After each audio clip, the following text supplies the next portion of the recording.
Hi everyone, this is Ricky Whitaker and I'll be reading out chapter 14 with you. Just to give you an overview of the chapter. Jonathan miraculously smites the Philistines' garrison. A divine terror makes them beat themselves. Alright, so let's read chapter 14 of 1 Samuel. Now it came to pass upon a day that Jonathan the son of Saul said unto the young man that bare his armour, Come and let us go over to the Philistines' garrison that is on the other side. But he told not his father. And Saul tarried in the uttermost part of Gibeah under a pomegranate tree which is in Migron. And the people that were with him were about 600 men. And Ahiah the son of Ahitub, and Ishabod's brother the son of Phinehas, the son of Eli, the Lord's priest in Shiloh, wearing an ephod. And the people knew not that Jonathan was gone. And between the passages by which Jonathan sought to go over unto the Philistines' garrison, there was a sharp rock on the one side, and a sharp rock on the other side. And the name of the one was Bozez, and the name of the other Sinah. The forefront of the one was situate northward over against Michmash, and the other southward over against Gibeah. And Jonathan said to the young men that bare his armour, Come, and let us go over unto the garrison of these uncircumcised. It may be that the Lord will work for us, for there is no restraint to the Lord to save by many or by few. And his armour-bearer said unto him, Do all that is in thine heart. Turn thee, behold, I am with thee, according to thine heart. Then said Jonathan, Behold, we will pass over unto these men, and we will discover ourselves unto them.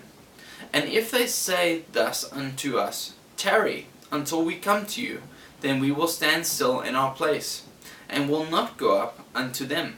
But if they say thus, Come up unto us, then we will go up, for the Lord hath delivered them into our hand, and this shall be a sign unto us. And both of them discovered themselves unto the garrison of the Philistines. And the Philistines said, Behold, the Hebrews come forth out of the holes where they had hid themselves. And the men of the garrison answered Jonathan and his armour-bearer, and said, Come up to us, and we will shew you a thing. And Jonathan said unto his armour-bearer, Come up after me, for the Lord hath delivered them into the hand of Israel. And Jonathan climbed up upon his hands and upon his feet, and his armour-bearer after him. And they fell before Jonathan, and his armour-bearer slew after him. And the first slaughter which Jonathan and his armour-bearer made was about 20 men, within, as it were, an half acre of land, which a yoke of oxen might plough. And there was trembling in the host in the field, and among all the people, the garrison and the spoilers. They also trembled, and the earth quaked, so it was a very great trembling. And the watchmen of Saul and Gibeah of Benjamin looked, and behold, the multitude melted away, and they went on beating down one on another. Then said Saul unto the people that were with him, Number now, and see who is gone from us. And when they had numbered, behold, Jonathan and his armour-bearer were not there. And Saul said to Ahiah, And bring hither the ark of God, for the ark of God was at that time with the children of Israel. And it came to pass, while Saul talked unto the priest, that the noise that was in the host of the Philistines went on and increased. And Saul said unto the priest, Withdraw thy hand. And Saul and all the people that were with him assembled themselves, and they came to the battle. And behold, every man's sword was against his fellow, and there was a very great discomfiture. Moreover, the Hebrews that were with the Philistines before that time, which went up with them into the camp, from the country around about, even they also turned to be with the Israelites that were with Saul and Jonathan. Likewise, all the men of Israel which had hid themselves in Mount Ephraim, when they heard that the Philistines fled, even they also followed hard after them in the battle. So the Lord saved Israel that day, and the battle passed over unto Beth-aven.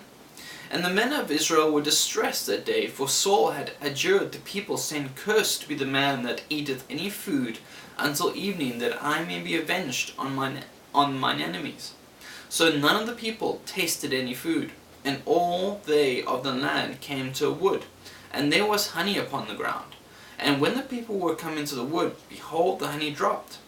But no man put his hand to his mouth, for the people feared the oath. But Jonathan heard not when his father charged the people with the oath. Wherefore he put forth the end of the rod that was in his hand, and dipped it in honeycomb, and put his hand to his mouth, and his eyes were enlightened. Then answered one of the people, and said, Thy father straitly charged the people with an oath, saying, Cursed be the man that eateth any food this day. And the people were faint. Then said Jonathan, My father hath troubled the land. See, I pray you, how mine eyes have been enlightened, because I tasted a little of this honey. How much more, if haply the people had eaten freely today of the spoil of their enemies, which they had found? For had there not been now a much greater slaughter among the Philistines? And they smote the Philistines that day from Michmash to Aijalon, and the people were very faint. And the people flew upon the spoil, and took sheep, and oxen, and calves, and slew them on the ground, and the people did eat them with the blood. Then they told Saul, saying, Behold, the people sin against the Lord, in that they eat with the Lord. And he said, Ye have transgressed. Roll a great stone unto me this day. And Saul said, Disperse yourselves among the people, and say unto them, Bring me hither every man his ox, and every man his sheep, and slay them here, and eat, and sin not against the Lord in eating with the blood. And all the people brought every man his ox with him that night, and slew them there. And Saul built an altar unto the Lord. The same was the first altar that he built unto the Lord. And Saul said, Let us go down after the Philistines by night, and spoil them until the morning light, and let us not leave a man of them. And they said, Do whatsoever seemeth good unto thee. Then said the priest, Let us draw near hither unto God. And Saul asked counsel of God, Shall I go down after the Philistines? Wilt thou deliver them into the hand of Israel? But he answered him not that day.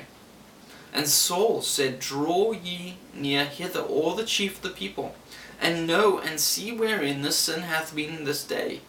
For as the Lord liveth, which saveth Israel, though it be in Jonathan my son, he shall surely die. But there was not a man among all the people that answered him. Then said he unto all Israel, Be ye on one side, and I and Jonathan my son will be on the other side. And the people said unto Saul, Do what seemeth good unto thee. Therefore Saul said unto the Lord God of Israel, Give a perfect lot. And Saul and Jonathan were taken, but the people escaped. And Saul said, Cast lots between me and Jonathan my son. And Jonathan was taken. Then Saul said to Jonathan, Tell me what thou hast done. And Jonathan told him, and said, I did but taste a little honey with the end of that rod that was in mine hand, and lo, I must die. And Saul answered, God do so, and more also, for thou shalt surely die, Jonathan. And the people said unto Saul, Shall Jonathan die, who hath wrought this great salvation in Israel? God forbid. As the Lord liveth, there shall not one hair of his head fall to the ground, for he hath wrought with God this day. So the people rescued Jonathan, that he died not. Then Saul went up from following the Philistines, and the Philistines went to their own place. So Saul took the kingdom over Israel, and fought against all his enemies on every side, against Moab, and against the children of Ammon, and against Edom, and against the kings of Zobah, and against the Philistines. And whithersoever he turned himself, he vexed them. And he gathered an host, and smote the Amalekites, and delivered Israel out of the hands of them that spoiled them. Now the sons of Saul were Jonathan and Ishui, and Malchishua. The names of his two daughters were these: the name of the firstborn Merab, and the name of the younger Michal, and the name of Saul's wife was Ahinoam, the daughter of Ahimaaz, and the name of the captain of his host was Abner, the son of Ner, Saul's uncle. And Kish was the father of Saul, and Ner the father of Abner was the son of Abiel. And there was sore war against the Philistines all the days of Saul. And when Saul saw any strong man or any valiant man, he took him unto him. That was 1 Samuel chapter 14.